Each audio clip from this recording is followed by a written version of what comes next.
Rekaman tank militer Ukraina sedang beroperasi di dekat wilayah Artyomsol ramai beredar di media sosial Telegram pada Senin 9 Januari 2023. Dalam rekaman tersebut memperlihatkan salah satu tank andalan Ukraina beroperasi menembaki tempat pertempuran yang sedang berlangsung. Tampak tembakan mematikan diluncurkan sebanyak 2 kali dari tank tersebut. Hingga video ini beredar belum diketahui pasti ada berapa jumlah korban jiwa dalam insiden ini, serta kerugian yang diperoleh oleh masing-masing kubu akibat peristiwa ini.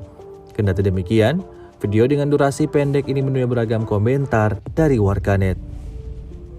Memasuki hari ke-320, Rusia melaporkan 365 pesawat Ukraina, 199 helikopter, 2.848 kendaraan udara tak berawak, serta 400 sistem rudal anti pesawat dieliminir sejak awal operasi khusus. Sementara itu dari kubu Kiev, Kementerian Pertahanan Ukraina melaporkan 430 tentara Rusia dieliminir dalam 24 jam terakhir.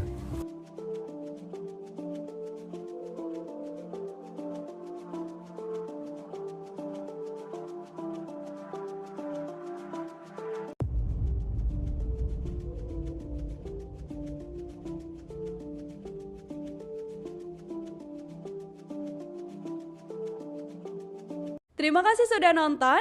Jangan lupa like, subscribe, dan share ya.